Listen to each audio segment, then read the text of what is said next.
Today's deep dive is into Mozart's small and perfectly formed Ave Verum Corpus.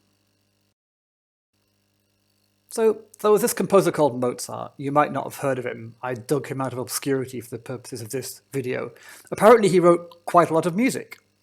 Some of it was for choir, a shed load of church music, including a very famous requiem. But actually not so much of this stuff is suitable for smaller choirs. That makes this piece, his Ave Verum, something of a rare gem, because it can be performed just as effectively by a small group with a piano or organ as it can by a large choir and orchestra. Mozart wrote this in 1791, only a few months before he died, and therefore very close to when he wrote the famous Requiem. But it couldn't be more different from the Requiem. It's short and simple, it's understated, it relies on subtlety for all its drama, and it's really quite lovely. One of the joys of the classical idiom is that most Western choirs take to it like ducks to water. Teaching this piece to most singers is as simple as playing them the introduction and then letting them just sing their lines. It helps also that the accompaniment almost entirely doubles the voices, so you can just gloss over any small slips they make and they'll pick things right back up. Plus, it's famous, so the chances are that at least a few singers will know it. Now, all this also means you can demand a bit more from them right from the start. For instance, you can point out that Mozart didn't write any dynamics, except sotto voce right at the beginning. And that means they have to watch you and think to know what to do. Phrase the phrases, be clear about the breathing you want, make sure all the long notes end exactly where they should. Don't be afraid as a conductor to stop the choir, even on their very first take, even if they're mostly doing it well, to correct something that you think needs correcting or to add an important detail. It will just build up more excitement for the complete sing-through once they've got it sounding just the way you want it. If this was an unaccompanied piece, then some of the modulations might take singers a bit by surprise on the first pass. But since you have piano or organ or whatever shadowing everything so exactly, you hardly need to note bash. Be forgiving of any sight-reading slips, and you'll find that most of it will just fall into place. A couple of small details that you may need to listen out for. Bar 23, sopranos need to tune their semitone. That one should feel quite wide. As do tenors in the same bar, also quite a wide interval, and we need a nice square G natural from the basses, please, even though they feel like they're in A major, or they were a moment ago. The modulation starts as soon as the notes change, as you can easily hear.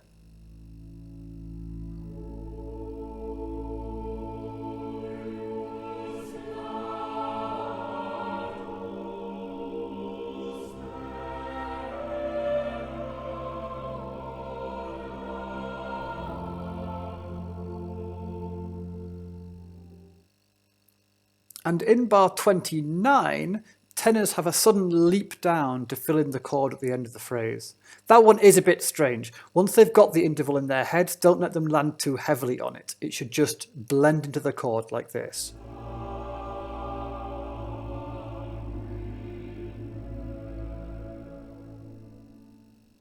It's invisible. Bars 38 to 42 will maybe need playing through once before they sing them.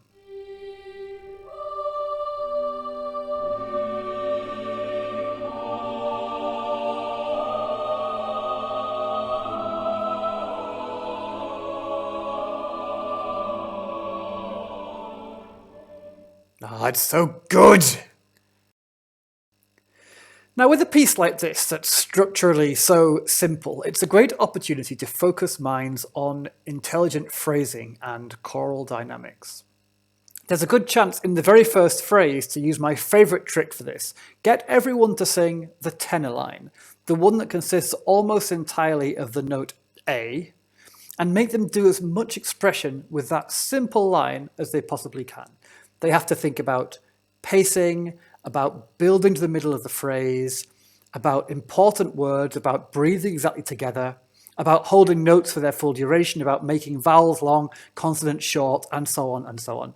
Once they can make even this intrinsically boring, slow and repetitious line sound really interesting, then they can apply those same lessons to their own parts. By the way, you have a decision to make here. Do you lift off the phrase and maybe even breathe after the first word or not? There is a comma in the lyrics, and most recordings I've heard make the break. I'm personally in two minds. Sometimes I quite like the very English-sounding style of that expressive early breath, but other times I find it a bit disruptive to break the phrase so abruptly when you've only sung two notes. I'm genuinely unsure. I guess if I was a proper YouTuber, this is where I'd say, put your thoughts in the comments, but actually I don't really care. I just think you should think about it. More details. I would be very exacting about holding notes for their full duration. Not just at the ends of phrases, especially the strong phrases like this one in bar 18, but also in the middles of phrases where some parts continue and others don't. Bars 14 to 15 in this instance. One more thing to mention here, you may need to think about matching the way your singers pronounce the Latin words, especially the vowels. I've already talked about this very same text in the Bird Ave Verum video, so allow me to direct you there. And then there are two lovely entries which are really worth drawing attention to so that the tone is all matched and you're getting exactly what you want. One is cuius latus. It's funny because Bird made a lot of this phrase too in his own setting. And the other one is Estor nobis, for both upper voices and even more especially the lower voices.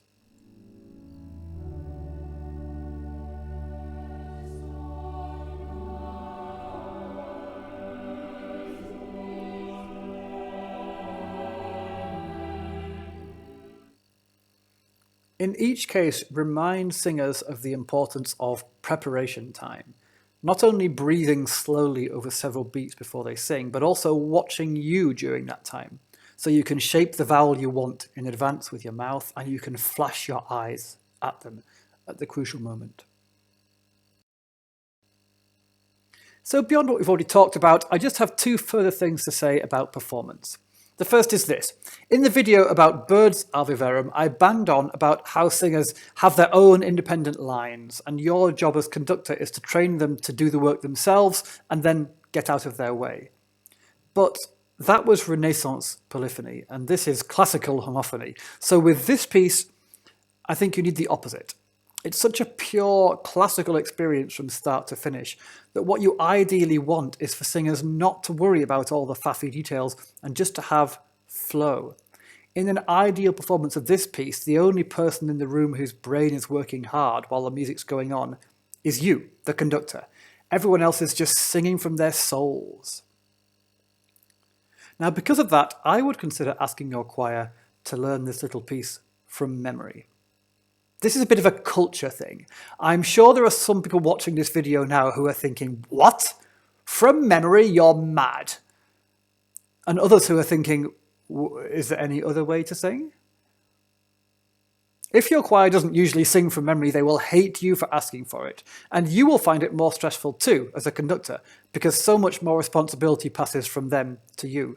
But it will sound and look so much better when they have nowhere to fix their gaze but on you. And you'll find yourself suddenly able to influence every vowel, every phrase ending, every note far more than you're used to. I think you should try it. Even with big choral society type choirs that are wedded to their copies, I always try to take the opportunity when a short, well-known piece comes up to do a bit of singing from memory. Sorry, Nottingham Trent, I'm sure your chamber choir is great. The second thing I want to say is that I just love the little instrumental outro. There's something so gorgeously restful about letting the accompaniment carry the ending. And if there is a pianist or organist in the world who doesn't enjoy playing this, I want to meet them. Personally, I really like how this sounds on piano because it's just so simple. That's how we did it in my youth choir all those years ago. Shout out to Halifax Young Singers. I preferred the old logo. Listen and enjoy.